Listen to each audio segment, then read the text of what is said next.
परमेश्वर ने मनुष्य को बना करके उसने अदन की बाग में रखा, मनुष्य ने पाप किया, उसे निकाल करके बाग से बाहर कर दिया।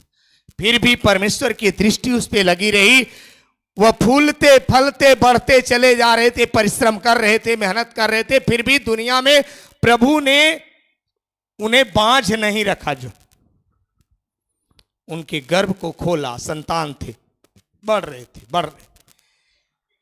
और इसी सृष्टि पे लोगों की दृष्टि लगी हुई थी, जो है संसार पे वो परमेश्वर को नहीं देख रहे थे। बहुत दिनों के बाद परमेश्वर ने एक प्रजा को चुना,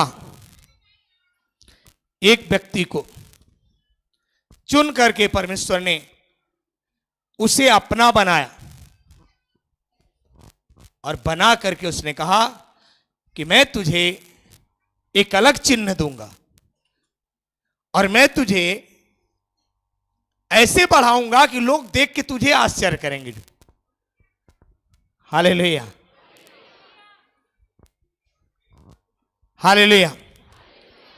परमेश्वर ने वो वाचा अब्राहम से बानी, क्योंकि उसकी दृष्टि में वो अच्छा था। जब उसने बांधी, उसके साथ चला, उसके पुत्रों के साथ चला, चलता ही रहा। उसने कहा यदि तू मेरी आज्ञा, मेरी विधियों पे चलता रहा तो सर्वदा इस धरती पे राज्य करता रहेगा।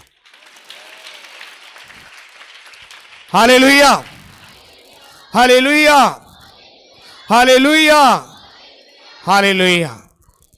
पर मैं आपसे कहता हूं कि शैतान हमेशा पीछे खड़ा रहता है, मनुष्य को अच्छा काम करने नहीं देता है।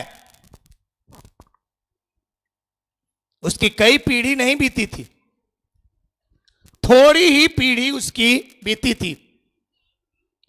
अब्राहम से कौन हुआ? इसहाक से 3 पीढ़ी, चौथे में 12 लोग हो गए। याकूब से कितने लोग हो गए? 12 लोग। मात्र चौथी पीढ़ी में ही पाप एक अनोखा बन गया, भाइयों से भाइयों का बैर हो गया, सिर्फ इसलिए कि वो भाई को परमेश्वर जो दर्शन देता था, उस दर्शन को यूसुफ लोगों से बता देता था,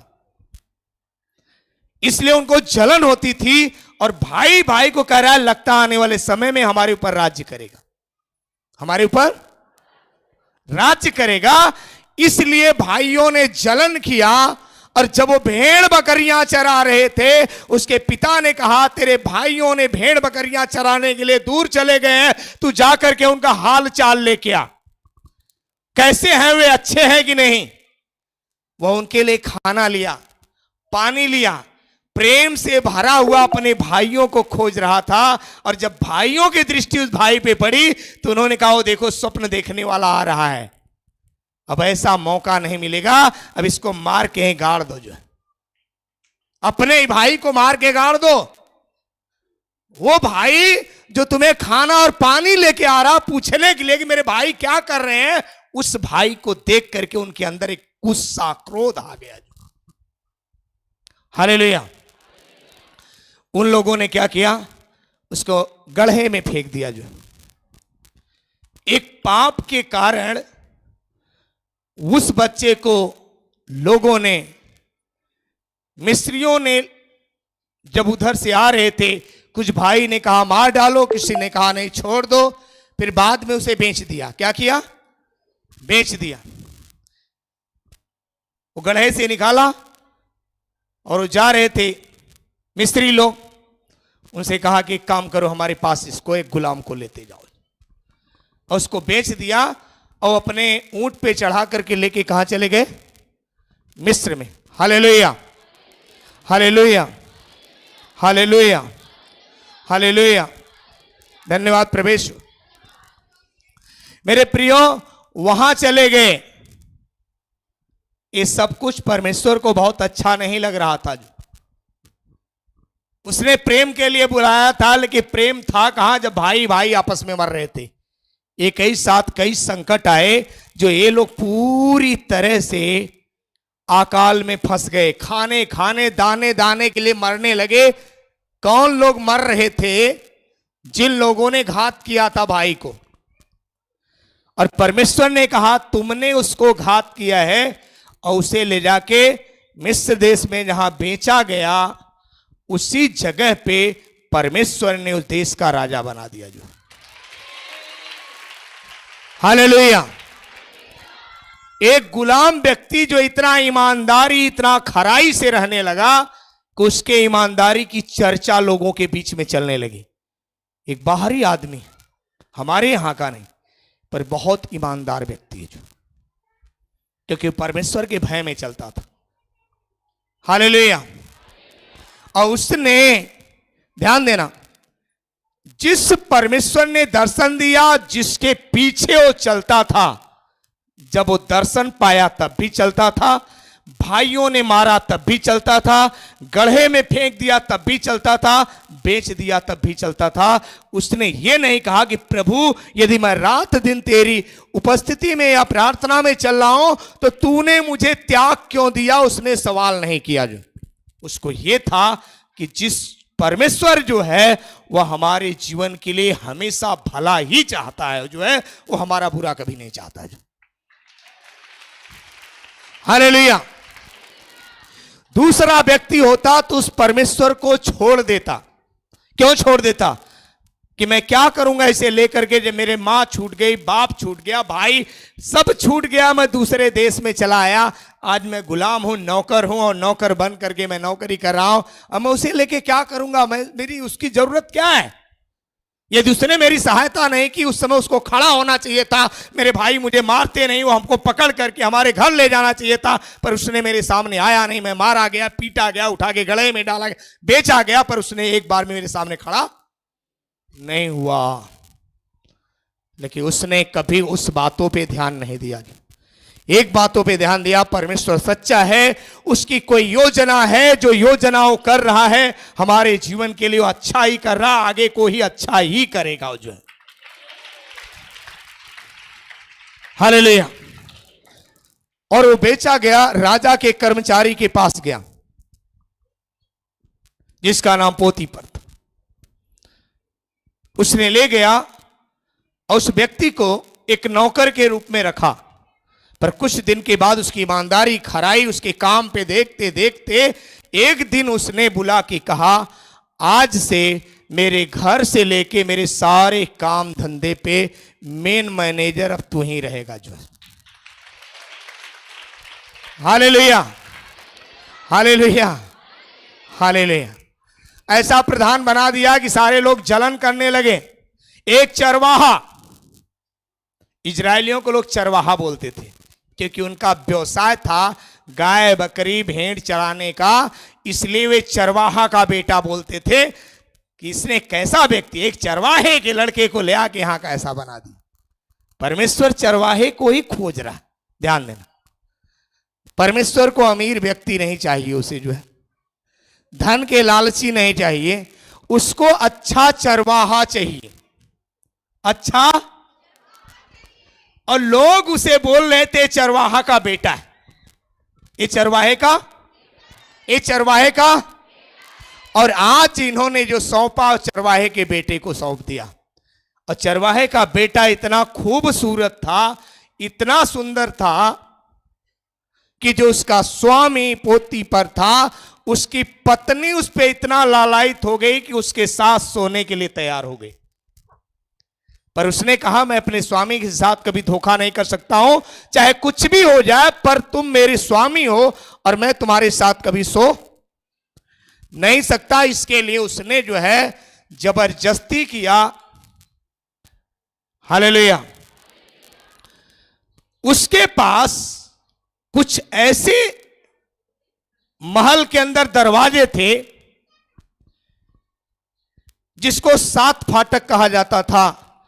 उसकी चाबी सिर्फ रानी, उसके अंदर पोतीपर के औरत के ही पास वो चाबी, यानी वो दोनों को छोड़ किसी को मालूम नहीं था। और एक दिन उसने किसी बहाने एकदम भीतर अपने घर में बुला लिया। और जब एक एक कमरा वो जब अंदर हलता तो एक एक कमरे की चाबी मारते चले गए और 7 फाटक के बीच में एकदम भीतर चला आया। अब ये कहीं भाग के नहीं जा सकता है, अब ये भाग के। और उसके बाद जो लेके दासी आई उसने सारे कमरे की चाबी मारने के बाद चाबी उसको थमा दिया और वो अपना चली गई, बाहर निकल गई दूसरे रास्ते। तब उसने कहा आज तू मुझसे बच नहीं सकता है, आज तू मुझसे बच। ले उसने कहा कि मैं परमेश्वर की दृष्टि में खड़ा हूं अपने मन में, प्रभु आज तू ही बचा सकता है, क्योंकि मुझे यह भी नहीं पता है सारे दरवाजे बंद हैं, जो सारे दरवाजे। दूसरा व्यक्ति होता कहता हमारा इसी में भलाई है, हमें इसके घर पे रहना, माँ बाप के भी घर से निकल गए, आज यहां मुझे राजपाट करना, क्या करना हमें कोई पता नहीं, इसके पति को भी नहीं मालूम है, चलो हम इसके साथ सो जाते हैं, क्या दिक्कत। पर उसे पति नहीं, उसका जो मेन स्वामी था स्वर्ग की ओर देखता था कि वो मुझे देख रहा, मैं कहां हूं। उसने कहा मैं ऐसा कभी कर नहीं सकता हूं। रानी ने जबरदस्ती किया और तुरंत प्रभु का नाम लिया, दरवाजे की ओर भागा। किधर भागा? जबकि दरवाजा बंद है, वो जा नहीं सकता है, पर जब दरवाजे की ओर भागा तो स्वर्गदूत दरवाजे पे खड़ा हुआ, हर फाटक को खोलता चला गया और सीधा निकलता चला गया बाहर। हालेलुया। आपको पता है वैसा स्वर्गदूत परमेश्वर आपके साथ देता है। जो है आप किसी भी परिस्थिति में खड़े रहो, कैसी भी जगह पे खड़े रहो, लेकिन आप उस समस्या में प्रभु का नाम लेके आगे कदम बढ़ाओगे कि मेरे सामने कुछ भी नहीं है, मैं नहीं निकल सकता हूं, फिर भी उस समय परमेश्वर उस रास्ते को खाली करेगा। जो है आपकी खराई होना चाहिए, सच्चाई होना चाहिए, सच्चाई और खराई पे आप चलेंगे, परमेश्वर हमेशा आपके साथ स्वर्गदूतों को लगाएगा और आप हमेशा सफल रहेंगे। जो हालेलुया। जब रानी ने देखा मेरे हाथ से निकल जाएगा, उसने ऐसे पकड़ा, पीछे से कपड़ा उसका फट करके उसका कुछ भी शर्ट वोट निकल गया हाथ में, और वो खिंचा गया और भाग गया। और उसका पति आया, उसने कहा कैसा नौकर रखा है, आज सारे लोगों को मैं चिल्लाया नहीं होता तो मुझे बेइज्जत कर देता। देख जब मुझे बेइज्जत कर रहा था तो मैंने बुलाया लोगों को और लोग दौड़ करके आए तो मुझे छोड़ के भागा, ये कपड़ा उसका मेरे हाथ में। सीधा पलट करके उसने कहा यदि तूने मेरे साथ नहीं सोया है तो मैं तुझे जेल में डाल दूंगी। उसका पति क्रोध में आ गया और क्रोध में आकर के कहा कि मैं इसे जेल में डालूंगा। मैं इसे जेल में डाल दिया। कहां डाल दिया? जेल में डाल दिया। वहां जेलर से भी कहा इसके इतना कड़ी निगरानी रखना, इसको जो है इससे काम ज्यादा लेना, ये बहुत खराब आदमी है। हालेलुया। उसे वहां पर भी कोई चिंता क्यों नहीं थी? क्योंकि उसका जो मेन चरवाहा ऊपर है वह जहां भी जाएगा उसके साथ हो जाएगा। जो हालेलुया। वह वहां पर भी अपनी रोटी दूसरों को बांट रहा था। अंदर जाने के बाद जो खाना मिल रहा था वो खाना अपने कम खाता था, कैदियों की सुधि लेता था, और धीरे धीरे सारे कैदी उसके बस में हो गए। जो हालेलुया। जेलर ने कहा अब आज से मेरी चिंता खत्म हो गई है, अब पूरे जेल की चाबी तुम्हारे पास है। वहां भी जाके राज्य करने लगा, जेल के अंदर भी, जेल के अंदर भी राज्य करने लगा। Hallelujah, hallelujah, hallelujah, hallelujah, hallelujah, hallelujah. मेरे प्रियो, मैं आपको कहानी इसलिए बता रहा हूं क्योंकि आगे चल के आप भी राज्य करने वाले हैं, ऐसे ही नहीं पड़े रहेंगे। जो आप जिस परिस्थिति में चलो परिस्थिति से बाहर आएंगे, वो परिस्थिति नहीं बनी रहेगी। जो है मैं इसलिए बता रहा हूं, मुझे बताने का इतना लंबा कुछ नहीं था, मैं कुछ बताने जा रहा था, प्रभु ने मुझे बहुत पीछे खींच के लेके गया। हमें बहुत निकट बताना था लेकिन मैं बहुत पीछे चला गया। जो hallelujah, hallelujah, hallelujah, hallelujah, hallelujah. मेरे प्रियो, और वह भी परमेश्वर की आत्मा होने के कारण वह किसी को उदास देखना नहीं चाहता था। वो कैदियों की सुधि लेता था, देखता था एक एक कैदी को सुबह, यदि जिसका चेहरा मुस्कुराता नहीं था उसके सर पे हाथ फेरता था। क्या हो गया आज? क्या किसी चिंता है? कैसी चिंता है? घर की याद आ रही? क्या हो? मतलब इतना प्रेम देता था कि सारे कैदी मालूम पड़ता था उसे पूरी तरह से अपना स्वामी स्वीकार कर रहे थे। और ऐसी दशा में एक दिन दो कैदियों को देखा जो बड़े उदास स्थिति में बैठे हुए थे। और वो दो कैदी कौन थे? जिसको राजा फिरौन ने उसे जो है वहां पे क्या किया था? कैद करवाया था जो है। Hallelujah, hallelujah. उसमें से एक था जो राजा को सामने खड़ा रहता था, पानी पिलाने वाला, कटोरा देने वाला, हमेशा पानी का दाख रस का कटोरा देने वाला व्यक्ति। एक वो कैद था और दूसरा कौन था? खाना बनाने वाला। पिलाने हार, पकाने हार, दो ऐसा लिखा है जो है, वो खाना बनाने वाला। हालेलुया। दोनों को किसी विवाद में पाया गया था जो, और उसको उठा के जेल में डाल दिया गया। और एक ही रात में दोनों स्वप्न देखे थे। स्वप्न के कारण दोनों घबरा करके बैठे हुए थे। और उस समय यीशु पहुंच करके उनसे बातें करने लगा। क्या हो गया? क्यों चिंता में पड़े हो? क्यों चिंता में पड़े? उसने कहा आज की रात मैंने एक स्वप्न देखा है। आज की रात हम दोनों ने एक स्वप्न देखा है। पढ़ो, उस जगह पे देखो थोड़ा सा, स्वप्न में क्या है? Hallelujah, hallelujah, hallelujah. किसी ने ढूंढा है? उन्होंने उससे कहा हम दोनों ने स्वप्न देखा है। हम दोनों ने स्वप्न देखा है और उनके फल का बताने वाला कोई भी नहीं। लेकिन वो फल जो स्वप्न देखा कोई बताने वाला नहीं। यूसुफ ने उससे कहा, तब यूसुफ ने उनसे कहा, क्या स्वप्नों का फल कहना परमेश्वर का काम नहीं है? क्या स्वप्न का फल बताना खुदा का काम नहीं जिसने आपको बनाया है? मुझे अपना अपना स्वप्न बताओ। एक काम करो, तुम क्या स्वप्न देखो मुझे बताओ अभी। तब पिलाने हारों का प्रधान अपना स्वप्न यूसुफ को यूं बताने लगा। पिलाने हारों का जो प्रधान था वो अपना स्वप्न ऐसे ही बताने लगा। मैंने स्वप्न में देखा कि मेरे सामने एक दाखलता है। मेरे सामने एक दाखलता है और उस दाखलता में 3 डालियां हैं। उस दाखलता में 3 डालियां हैं और उसमें मानो कलियां लगी हैं। उस दाखलता में 3 डालियां हैं, नाना प्रकार की कलियां लगी हैं, फल से लदा हुआ है। और वे फूली और उनके गुच्छों में दाख लगकर पक गई हैं। हाँ। फिरौन का कटोरा मेरे हाथ में था। और मैं क्या देख रहा हूं कि फिरौन का कटोरा मेरे हाथ में है और मैं उस दाग को निचोड़ करके फिरौन के हाथ में दे रहा हूं। ये स्वप्न मैंने देखा है। जो मैंने एक दाग को देखा जिसमें 3 डालियां थी और देखते देखते डालियों में क्या आ गया?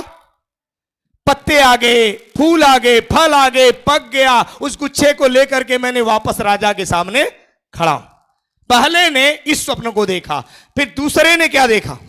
तब यूसुफ ने उससे कहा इसका फल यह है। हाँ, 3 डालियों का अर्थ 3 दिन है। यूसुफ ने कहा जो तूने स्वप्न देखा इसका फल यह है 3 डालियां, यानी 3 दिन, आज से 3 दिन। इसलिए अब से 3 दिन के भीतर, आज से 3 दिन के भीतर ही फिरौन तेरा सिर ऊंचा करेगा। वही राजा जिसने कैद में डलवाया है वही तेरे सिर को ऊंचा करेगा, तुम्हें जेल से निकालेगा, वापस उस पद को देगा और तू तीसरे दिन फिर से वापस उसको कटोरा दिया करेगा जो है।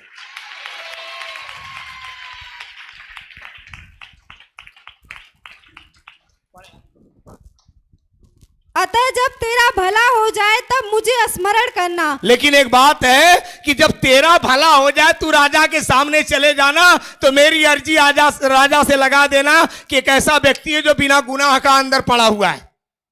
और मुझ पर कृपा करके फिरौन से मेरी चर्चा चलाना। हाँ। और इस घर से मुझे छुड़वा देना। हाँ, इस जगह से मुझे छुड़वा लेना जो है।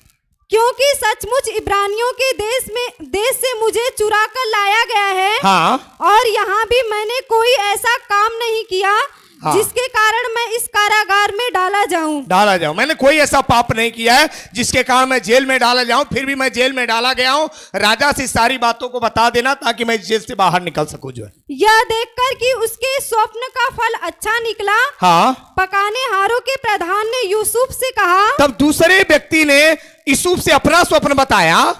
मैंने भी स्वप्न देखा है। मैंने भी स्वप्न देखा है। वह यह है, मैंने देखा कि मेरे सिर पर सफेद रोटी की 3 टोकरियां हैं। मेरे सिर पे सफेद रोटी की 3 टोकरियां हैं।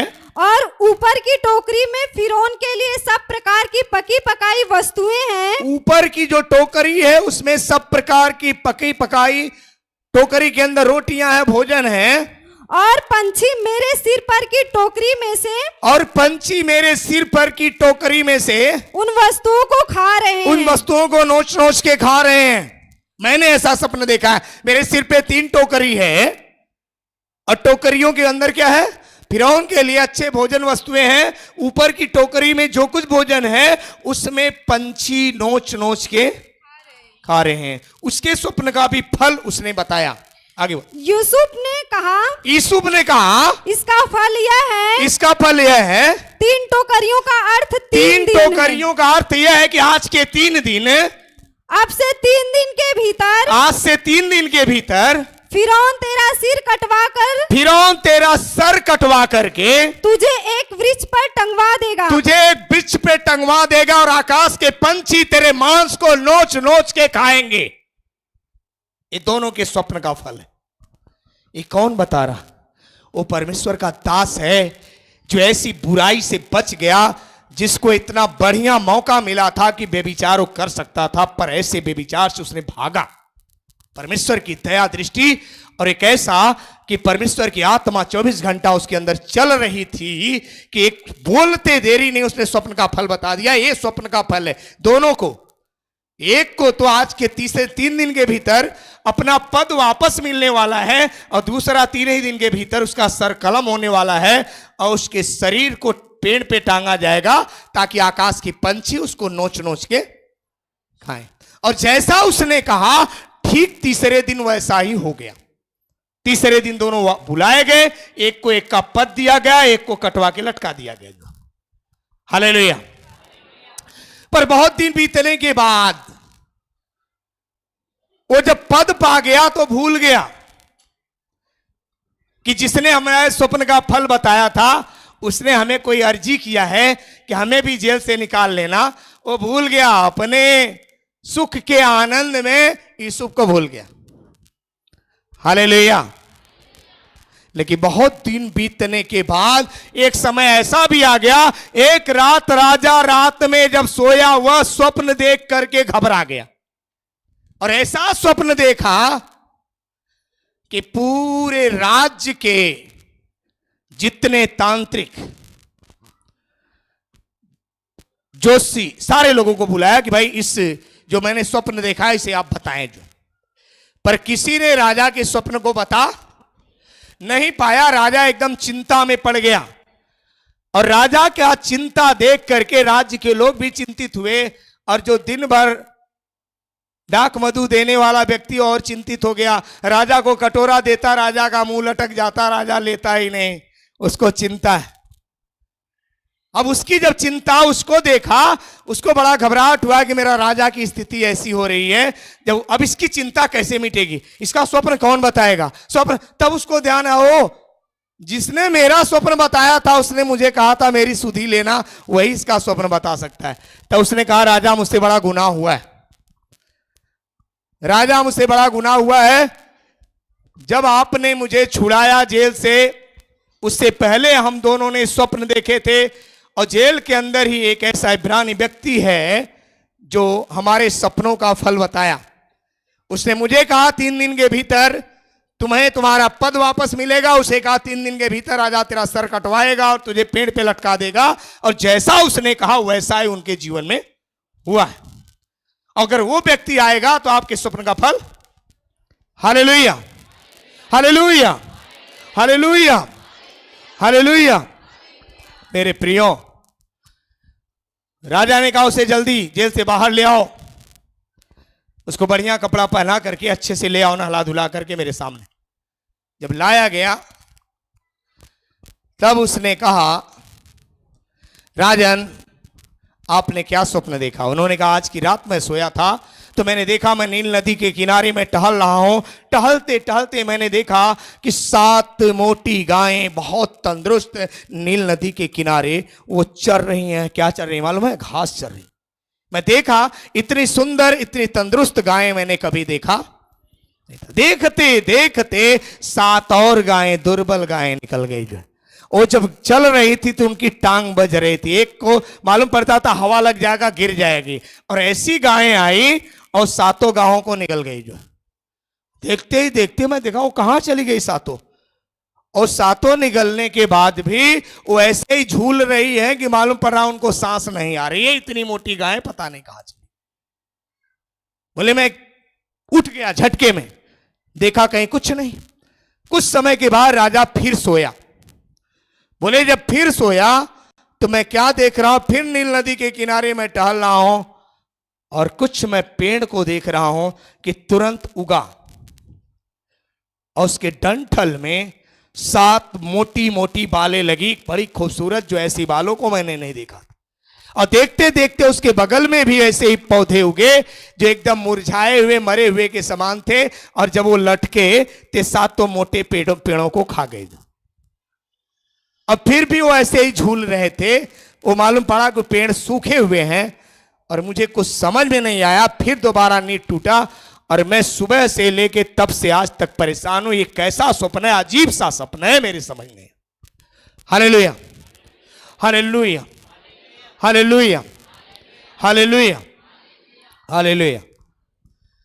यूसुफ ने कहा, राजन परमेश्वर ने जो आपके जीवन में करने वाला है वो सारी बातें आपको बता दिया, जो आपके जीवन में बीतने वाली आगे। हालेलुया। आपके जीवन में क्या होने वाली है? बीतने वाली है। आपके जीवन में जो कुछ बीतने वाला है, होने वाला है, उसको बता दिया। बोले क्या होने वाला है? बोले आपने जो मोटी मोटी गायें 7 को देखा, और 7 गायें 7 वर्ष है। 7 वर्ष तक मिस्र देश में अनाज की बहुतायत के कारण इतना इतना हो जाएगा कि मालूम पड़ेगा हमें रखने के लिए जगह नहीं है। 7 वर्ष तक बहुत उपज होगी, पर 7 वर्ष के बाद जो आपने फिर 7 देखा दुबली पतली, वो ये है कि 7 वर्ष भयानक अकाल पड़ने वाला है। इतना भयानक अकाल कि मनुष्य दाने दाने के लिए मरेगा। जो है इस प्रकार से 14 वर्ष बीतने वाले हैं।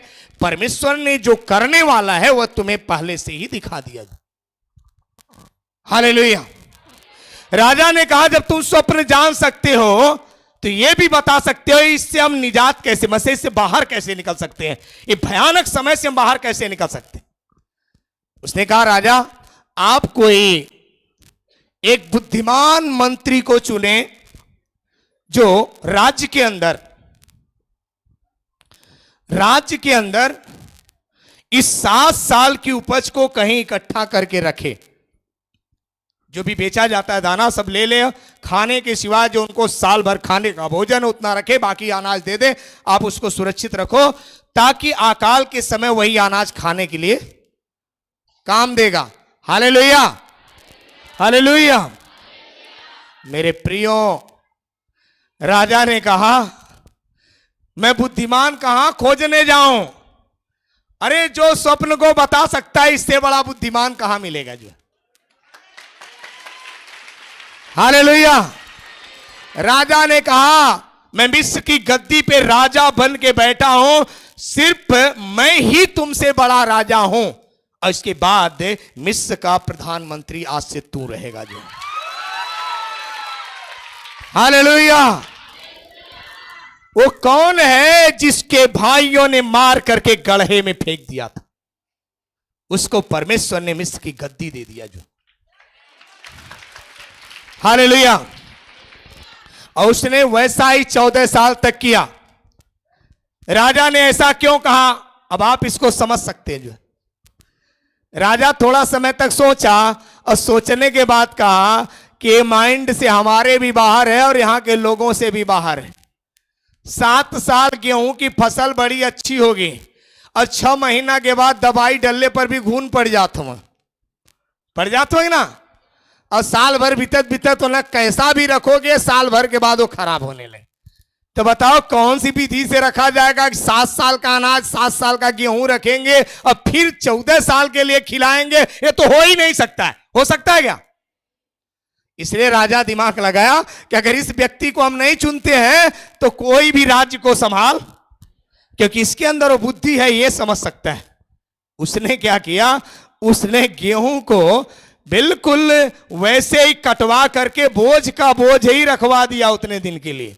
उसमें से दाना ही अंदर पड़ा रहेगा, बिल्कुल उसको दाएंगे नहीं। अगर उसको हम निकाल देंगे तो खराब हो जाएगा। वैसे ही खेत से कटवाया, बड़ा बड़ा गोदाम बनवा के वैसे ही बोझ ही रखवा दिया उसने। कि उस समय अकाल के समय इसको जो है हम क्या करेंगे, इसके दाने को निकालेंगे तो दाना आदमी के काम में आ जाएगा और भूसा उस समय पशुओं के काम में आएगा। यदि दाना भी निकल गया तो उस समय जानवर मर जाएंगे, आदमी तो बच जाएंगे। जो इतनी बड़ी दिमाग उसने लगा करके 7 साल इकट्ठा किया और 7 साल के बाद उसने क्या काम किया समझ रहे हैं? जब फिर अकाल पड़ने लगा तो सबको अनाज देना चालू किया। 1 साल तक अनाज दिया। दूसरी साल लोगों ने कहा मेरे पास कुछ नहीं है, अनाज दो। उसने कहा भाई कुछ तो गिरवी रखोगे तब मैं अनाज दूंगा। जो राजा के पास, फिरौन के पास गए। फिरौन ने कहा इस समय मैं कुछ नहीं कर सकता हूं, जाओ उसी से पूछो, जैसी सलाह देता हूं ऐसा काम करो।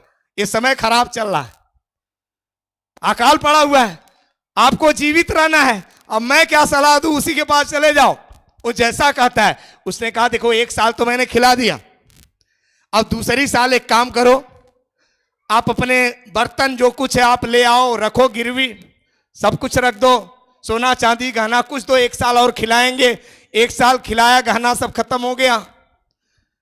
फिर दूसरी साल क्या हुआ, एक काम करो अपने जितने भी जानवर हैं उसको हमें दे दो, मैं साल भर खिलाऊंगा। सारे जानवर आ गए राजघराने में, पूरा मिस्र देश जानवरों से खाली हो गया। लास्ट में क्या हुआ, भाई एक काम करो, अब कुछ नहीं बचा है, अपना खेती भी मिस्र के राजा के नाम कर दो, अगर खा के जीना है तो। पता चला सारी भूमि लोगों को राजटाट में देना पड़ गया जो है, और सब का सब उसने संपूर्ण चीजें मिस्र की राज्य के नाम कर दिया। जो कुछ भी नहीं बचा, जितनी प्रजा है सिर्फ जी रही थी। और उसने राजा से कहा कि बाद में क्या होगा, अब उसी भूमि को दे देना, लोग खेती करेंगे, उसमें जिएंगे, खाएंगे, पड़े रहेंगे, पर भूमि राजा की बनी रहेगी, वो सब खेती करके जिएंगे। हालेलुया। इस प्रकार से पूरी भूमि राज्य की हो गई। हालेलुया। मैं बताता हूं कि आपको उस व्यक्ति ने उस राज्य को इतना अच्छे तरीके से चलाया। अकाल पड़ने के कारण उसके भाइयों को खाना नहीं मिल रहा था। पता चला मिस्र देश में वहां अनाज है, भाई रुपया पैसा लेकर के चले गए वहां अनाज खरीदने के लिए। जब इसने अपने भाइयों को पहचान लिया तो लोगों से कहा एक काम करो, इनको अनाज मत दो, इनको राजघराने में लेके चलो। अब वो सब घबरा गए बेचारे कि हमने क्या गलती किया, हमको अलग बुलाया जा रहा है, राजा हमें मारेगा जो है। हालेलुया। फिर भी उसने बहुत कुछ डांटा। अब वो सबसे छोटा था और उसके 11 भाई 12 भाई सारे पैर पे गिर रहे। अरे साहब, वो पहचान ही रहे मेरा भाई, उन्हें तो पता था मेरा भाई मर गया, कहां गया, क्या हुआ, समझ रहे ना, सब पैरों पे गिर रहे थे उसके। तब उसको याद आ रहा था कि उसने कहा था कि मैं एक स्वप्न देख रहा हूं कि हमारे सारे भाई जो है खेत के अंदर पूले बांध रहे हैं, सारा पूरा जो ऊंचा है और सारे भाइयों का पूरा मेरे जो पूला है उसके सामने झुक रहा है। ये दर्शन देखा तो उसके भाइयों ने कहा क्या तू बड़ा होकर राज्य करेगा क्या हमारे ऊपर जो है। ये चीजें थी जो भाइयों ने उसे मारा था कि क्या बड़ा हो जाएगा, राज्य करेगा तू, करा कि हमारे पूले के सामने सबके पूले झुक रहे थे जो है। हालेलुया। और तब वो समय वही आ गया कि वो खड़ा है और सारे लोग झुक रहे हैं। उसने उसके बाद कहा इन्हें छोड़ दो। इन्हें खाना पीना खिलाया और उनके जो अनाज दे रहा था उनसे कहा एक काम करना, इनका अनाज भी दे देना, इनका पैसा इनके बोरे में भर के सील देना, इन्हें पता ना हो, ये लेके वापस चले जाएंगे, इनका पैसा मत लेना। जो ऐसा करके उन भाइयों को उसने आजाद किया जिन्होंने उसे मारा पीटा था। उसके अंदर कितना बड़ा प्रेम था, वो चाहता तो उन्हें वहां मरवा डालता, लेकिन भाइयों के अंदर उसके प्रेम था। उसने तब भी प्रेम किया, आने के बाद भी प्रेम किया। दोबारा लोगों ने आए, एक भाई को उसने रख लिया, क्योंकि हमें बहुत आगे कुछ वचन बोलना है, इसलिए मैं बहुत जल्दी जल्दी आपको बोला, बहुत लंबी कहानी वचन में बाइबल से भी उठाना है जो, और मेरा समय इसी में निकल गया जो। हालेलुया। उसने क्या किया, एक भाई को रख लिया, पिताजी को कहा, उसने पहले पूछा तुम कितने भाई हो? उन्होंने कहा मैं 12 भाई हूं। कितने भाई? और एक भाई जाता रहा, उसे जानवरों ने फाड़ दिया, 11 लोग बचे हैं। कहे तुम तो 10 ही लोग यहां हो। बोले एक भाई जो दूसरी माँ का बेटा था, उसके पास 2 बेटे थे उस माँ के, एक भाई को तो जानवरों ने मार दिया, एक जो बचा था मेरा बाप का लाडला हो गया। बाप ने कहा उस औरत से 2 बच्चे थे, एक मर गया जो है, और एक जो बचा है मैं इसको जाने नहीं दूंगा, कहीं ऐसा ना ये भी खो जाए तो हमारे 2 के दोनों बेटे मर जाएं। इसलिए एक बाप के पास है, तो एक बाप के पास है, तो एक ही बाप के पास कौन है? उसका सगा भाई है, और उसको याद आ रहा है कि मेरा भाई नहीं इसमें, मैं कैसे उसको पहचानूं? तब उसने कहा कि तुम झूठ बोल रहे हो। तुम क्या कर रहे हो? झूठ बोल रहे हो, तुम 12 भाई नहीं हो।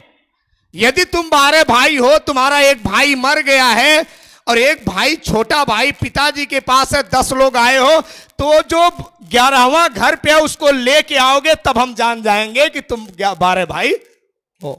हालेलुया।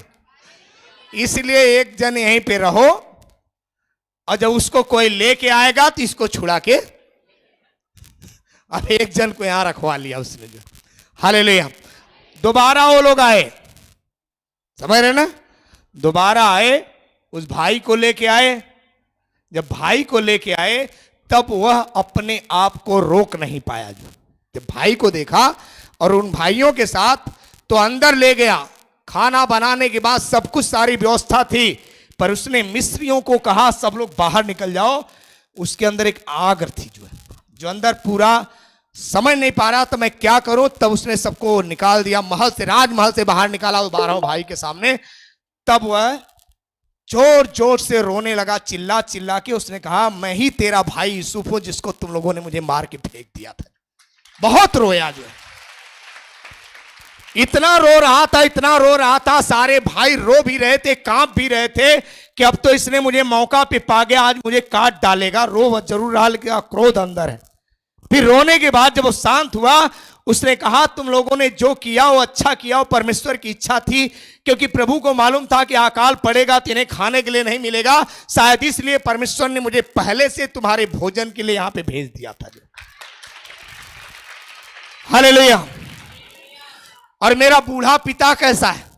उन्होंने कहा कि पिताजी बहुत अच्छे हैं, पर तुम्हारी याद में वो कभी भी अपनी गुफा से बाहर नहीं आते। उनके दाढ़ी बाल इतने बढ़ गए हैं, इतना ज्यादा नाजुक हो गए कि रात दिन यूसुफ के अलावा उन्हें 11 बेटों का कोई नाम ही नहीं, और रात दिन यूसुफ यूसुफ चिल्लाते रहते हैं।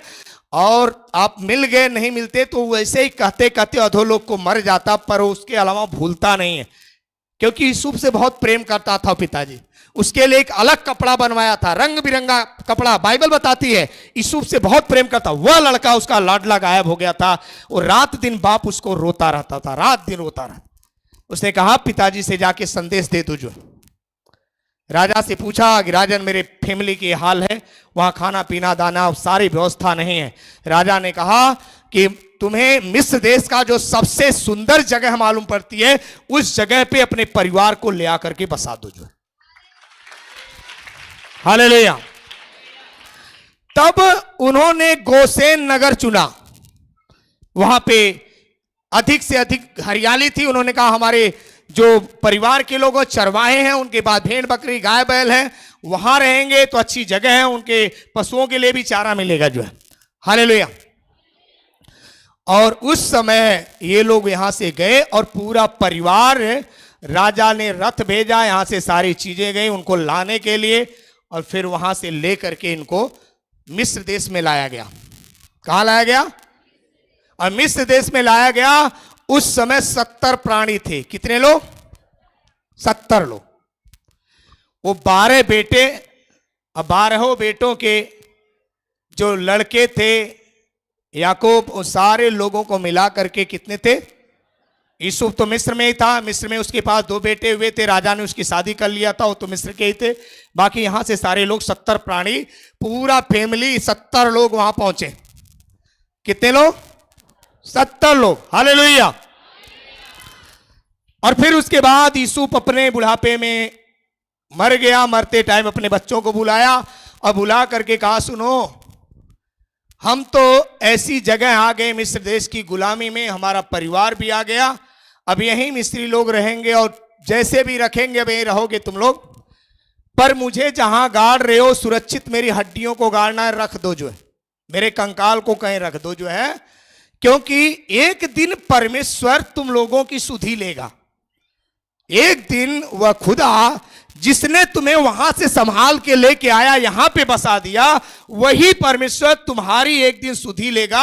और जिस दिन तुम मिस्र देश छोड़ करके लौटने लगोगे, उस दिन अपने बच्चों से हमेशा, जो भी पीढ़ी बीतती उस पीढ़ी से कहना कि ये यूसुफ की हड्डी है। उन्होंने कहा कि हमें यहां नहीं रखना है, जब यहां से तुम अपने वतन को जाओगे तो हड्डी लेकर के जाना, हमारे पिता के कब्रिस्तान में वहां रखना, यहां पे हमारी हड्डी नहीं रहेगी जो। हालेलुया। लेकिन ये थोड़ा समय नहीं बीता, बहुत समय बीत गया। समय बीतते बीतते 450 बरस यानी 4 पीढ़ियां बीत गई। कितनी?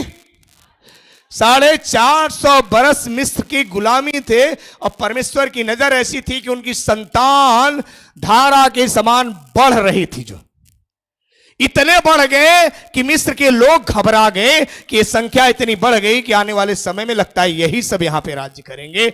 और मिस्र में एक राजा हुआ, जो राजा ने इतना दुर्दशा कर दिया मिस्रियों की कि मिस्री रात दिन खाली चिल्लाते थे, परमेश्वर मेरी मदद कर, मेरी मदद कर, मुझे इस जंजाल से छुड़ा जहां मैं ऐसे दुनिया में पड़ा हुआ हूं। हालेलुया। जहां दिन भर काम करना पड़ता था और इतना सता रहे थे, उनके बेटों को फेंक देना पड़ता था। उसने कहा, बेटी हो तो जिंदा रहे, बेटा हो तो मार के फेंक दो नील नदी में। ऐसी हालात बन गई, पूरे लोगों को सताया जा रहा है, और सताव इतना बढ़ गया कि वे लोगों का जीना दुश्वार हो गया। बोले काम इतना कराओ कि करते करते थक जाए, रात को सोए तो इनको सोचने की टाइम न मिले कि हमें कैसा है। अगर इन्हें प्यास भी लगती तो पानी पीने के लिए मत छोड़ो इन्हें जो है, इन्हें कहो अब पैर से अपना ईंट के भट्टे पे काम करें, माटी का तो अपना सानते रहे पैर से, और पानी तुम ऊपर से पिलाओ पीते रहे, इनका पैर भी रुकना नहीं चाहिए, इन्हें बहुत काम लो, इतना सताओ कि एकदम परेशान हो जाएगी। ऐसी सताओं में ये लोग गुजरने लगे। तब इन लोगों ने परमेश्वर की दुहाई दी और परमेश्वर ने इनकी सुधि ली। वहीं पे मूसा नामक एक व्यक्ति को प्रभु ने एक घर में जो है पैदा हुआ, जिसको उसकी मां ने 2-3 महीने तक उसको अपने घर में रखा, लेकिन देखा कि पता चल जाएगा लोगों को, तो उसने उठा करके नील नदी में फेंक दिया, ले जाके कासे में डाल दिया। और नील नदी के अंदर जो है रानी नहाने के लिए गई, राजा की बेटी, वहां पे उसने उस बच्चे को पाया, उस बच्चे को अपना बेटा करके राजमहल में लेके पालने के लिए चली गई। और वही बेटा बड़ा हो गया, और बड़ा होने के बाद उसे मालूम जब हुआ कि मैं फेंका हुआ बेटा हूं, उसे पता चल गया कि मैं मिस्र के लोगों का बेटा नहीं, क्योंकि मिस्र के लोग अपने बच्चे नहीं फेंकते हैं, बच्चे तो फेंकते हैं। इजराइल के लोगों को आदेश दिया गया कि बच्चों को फेंको, मारो।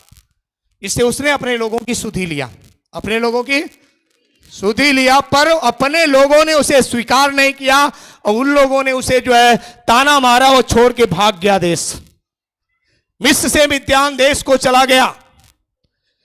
और मिद्यान देश में रह करके कुछ दिनों के बाद वहां पे जहां रहता था, उनकी भेड़ बकरी चराते समय परमेश्वर ने उसे होरेब पर्वत पे दर्शन दिया। और दर्शन झाड़ी, जलती हुई झाड़ी के अंदर जब वो गया, उसने देखा झाड़ी जल रही है, गिर नहीं रहा। तब उसने कहा कि मैं सर्वशक्तिमान प्रभु हूं, मैं वो परमेश्वर हूं, मैंने इजरायलियों की दुर्दशा को देखा, मैं स्वर्ग छोड़ करके इस जगह पे इसलिए उतर आया हूं कि मैं तुम्हें इस्तेमाल करूंगा कि मेरी प्रजा के लोगों को मिस्र देश से तू निकाल करके बाहर लेके आएगा।